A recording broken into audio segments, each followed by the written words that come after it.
इरफान अंसारी ने पोस्ट किया है कि जनता के स्वास्थ्य से खिलवाड़ करने वालों को बख्शा नहीं जाएगा, चाहे वो दवा माफिया हो या भ्रष्ट अधिकारी हो। लगभग 300 ऐसी दवाइयां हैं जिसमें क्यूआर कोड जो है मैंडेटरी कर दिया गया है। क्यूआर कोड रहेगा तभी वो दवाइयां बेच सकेंगे। कहा गया है कि क्यूआर कोड अनिवार्य रहेगा 300 ऐसी दवाइयां। बहुत सही की है सरकार ने। बहुत सही इसमें दवाइयों पर प्रतिबंध लगेगा क्यूआर कोड आने से। मार्केट में धड़ल्ले से चल रही थी ये सब दवाइयों का, इस पर लगाम लगेगी। और क्या है, मंत्री जी को मैं धन्यवाद देता हूँ अपने तरफ से ये नियम लाने के लिए। तो मार्केट में डुप्लीकेट दवाइयाँ बेची जा रही है उस पर बहुत मतलब कि बहुत हद तक इस पर अंकुश लगेगा, है ना। हम लोग खुद परेशान रहते हैं इस सब चीज़ से। ये जो आदेश आया है इससे क्या ट्रांसपेरेंसी आएगी, नकली दवाइयों का धंधा बंद होगा? हाँ, ये तो होना चाहिए और होगा ही। आम पब्लिक जो है वो तो उतना उसकी समझ होती नहीं है ना। लेकिन क्यूआर कोड से लोग स्कैन करके देख सकते हैं, तो ये अच्छा है, अच्छी बात है ये। झारखंड के स्वास्थ्य मंत्री इरफान अंसारी एक्शन मोड में नजर आ रहे हैं। आप देखिए सोशल मीडिया पर एक पोस्ट उन्होंने शेयर किया है, अखबारों में और न्यूज़ चैनलों में जो है खबर भी जो है छपी है। पोस्ट किया है, पहले मैं वो आपको बताता हूँ।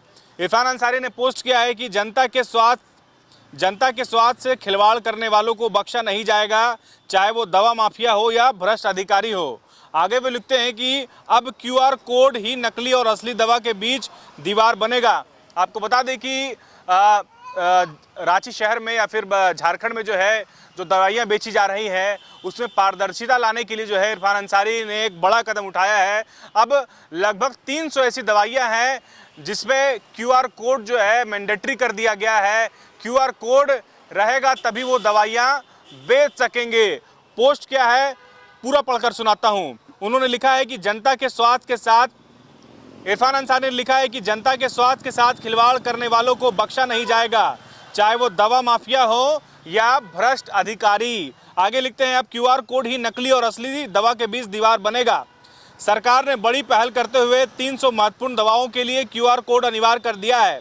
अब पेन किलर, बुखार की दवा, प्लेटलेट, विटामिन सप्लीमेंट जैसे प्रमुख दवाएं क्यूआर कोड के बिना बाजार में नहीं बिकेंगी। यह कोड हर दवा की असली पहचान, निर्माता, बैच नंबर, मैन्युफैक्चरिंग व एक्सपायरी तारीख की जानकारी देगा, जिससे नकली दवा की पहचान तुरंत हो सके। आगे वे लिखते हैं कि जल्द ही दुमका, रांची, जमशेदपुर और पलामू में अत्याधुनिक food and medicine testing lab स्थापित किए जाएंगे। फिलहाल जो मुद्दा यही है कि झारखंड में राजधानी रांची में जितने निजी दवाइयाँ बेचने वाली कंपनियां हैं या फिर जो मेडिसिन के दुकानें हैं उन पर यह नियम लागू होने जा रहा है। इस वक्त मैं देखिए रिम्स के बाहर हूं और यहां पर लंबी कतार हैं जो दवाइयां अक्सर बेचा करते हैं। स्वास्थ्य मंत्री का जो ये आदेश आया एक तरह से कह सकते हैं, इसको आप लोग किस तरीके से देख रहे हैं? कहा गया है कि क्यूआर कोड अनिवार्य रहेगा 300 ऐसे दवाइयों। बहुत सही की है सरकार ने। स्वास्थ्य मंत्री के बारे में क्या कहिएगा, कैसा कदम उनका है? बहुत अच्छा कदम है। क्या लग रहा है कि वाकई जो है मार्केट में नकली दवाइयाँ का धंधा चल रहा है? जी, बहुत सही इसमें दवाइयों पर प्रतिबंध लगेगा क्यूआर कोड आने से। हाँ। क्यूआर कोड, क्या आप लोग जो दवाइयाँ रखते हैं वो क्यूआर कोड रहता है उसमें? 80% में क्यूआर कोड है। 80% में है। तो क्या लग रहा है कि इससे पारदर्शिता आएगी? एकदम आएगी। जो नकली दवाई बेचते हैं उस पर थोड़ा सा लगाम लगेगा। हाँ। इसकी क्या जरूरत थी अभी ये बताइए? मार्केट में धड़ल्ले से चल रही थी ये सब दवाइयों का, इस पर लगाम लगेगी। और क्या है, मंत्री जी को मैं धन्यवाद देता हूँ अपने तरफ से ये नियम लाने के लिए। हाँ। इससे हम लोगों को बिजनेस में जो हम लोग जो मतलब कैंपस में जो कर रहे हैं, दुकानदारी कर रहे हैं, इसमें हम लोग को बहुत ही सहूलियत मिलेगी, बेनिफिट मिलेगी। चलिए, आपको क्या लग रहा है ये जो 300 दवाइयों की जो सूची है एक तरह से जो है शॉर्टलिस्ट किया गया है, उसमें पेन किलर है, बुखार की दवा है और भी जैसे ज़रूरी दवाइयाँ हैं जो आमतौर पर लोग खरीदा करते हैं, आपको क्या लग रहा है कि इसके बाद जो है ये जो एक्शन है इसको कितना धरातल पर उतरते हुए देखना चाहिएगा या फिर क्या लगता है कितना उतर पाएगा? हम लोग तो चाहते हैं कि 100% इसको धरातल पर उतारा जाए, है ना जी। इससे जो मार्केट में डुप्लीकेट दवाइयाँ बेची जा रही है उस पर बहुत मतलब कि बहुत हद तक इस पर अंकुश लगेगा, है ना। हम लोग खुद परेशान रहते हैं इस सब चीज़ से। अच्छा जी हाँ। शुभ नाम क्या है? जितेंद्र कुमार शर्मा। जितेंद्र कुमार शर्मा है जो एक दवाई की दुकान चलाते हैं। आप देखिए लगातार यहाँ पर दवाइयाँ की दुकान है जो यहाँ पर रिम्स के बाहर में मरीजों के लिए खास करके दवाइयाँ बेचा करते हैं। ये जो स्वास्थ्य मंत्री का एक आदेश एक तरह से बोले स्वास्थ्य विभाग का आया है कि अब क्यूआर कोड 300 दवाइयों में रहेगा, जिससे नकली दवाइयों का धंधा बंद होगा। कैसे देख रहे हैं इस फैसले को आप लोग? अभी तो उस पर कुछ सर फोकस नहीं हो सा है स्टार्टिंग अभी से। नहीं मतलब ये जो आदेश आया है, इससे क्या ट्रांसपेरेंसी आएगी, नकली दवाइयों का धंधा बंद होगा? हाँ ये तो होना चाहिए और होगा ही। होगा ही। आप लोग के लिए कितना बेनिफिशियल है ये? बहुत ही ज़्यादा है। है ना? क्या लग रहा है कि वाकई मार्केट में नकली दवाइयों का धंधा चल रहा है? अभी तक सिर्फ सुने ही है, हाँ न्यूज़ और पेपर में, अभी तक ऐसा कुछ देखे नहीं है लाइव। जो दवाइयाँ बेचते हैं वो उसमें QR कोड होते हैं क्या?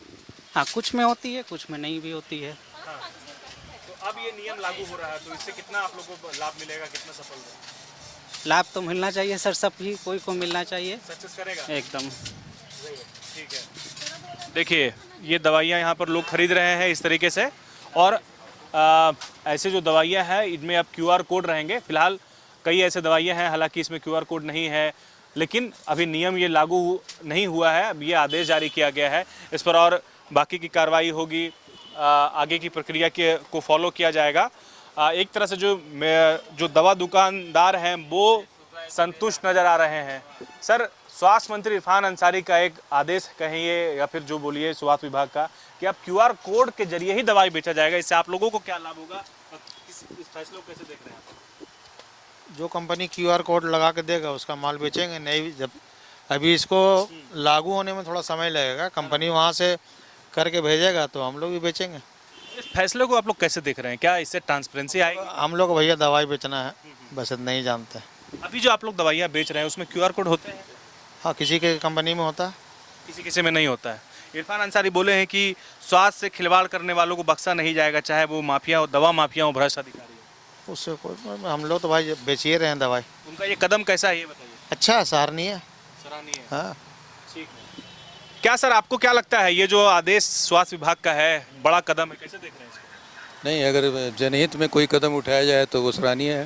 बताया गया है कि 300 ऐसी दवाइयाँ हैं जो आमतौर पर लोग खरीदते हैं, वो अब QR कोड रहेगा, उस QR कोड को लोग स्कैन करेंगे तो पूरा डिटेल दिखेगा, दवाइयाँ का एक्सपायरी डेट क्या है और कौन कंपनी उसको बनाया है। बिल्कुल अच्छी आपको बात। क्या लगता है कि मार्केट में वाकई नकली दवाइयों का धंधा चल रहा है? ये तो हम लोग निश्चित तौर पे नहीं बता सकते हैं जब तक कि हमारे संज्ञान में नहीं आता है। आम पब्लिक जो है वो तो उतना उसकी समझ होती नहीं है, बिल्कुल बिल्कुल, है ना। लेकिन QR कोड से लोग स्कैन करके देख सकेंगे जो हाँ, तो ये अच्छा है, अच्छी बात है ये। ठीक है। बिल्कुल, आप देखिए कि रिम्स के बाहर ऐसे राजधानी रांची में हर चौक चौराहों पर आपको मेडिसिन की दुकानें जो है वो देखने को मिलेगी। जो दुकानदार है, जो दवाइयाँ बेच रहे हैं, वो कह रहे हैं कि ये बिल्कुल एक सराहनीय कदम है और इससे जो है पारदर्शिता आएगी और नकली दवाई का जो धंधा चल रहा है वो उस पर कहीं ना कहीं अंकुश लगेगा। सहयोगी मानस के साथ न्यूज़ 11 भारत के लिए अल्ताफ सिद्दीकी, रांची।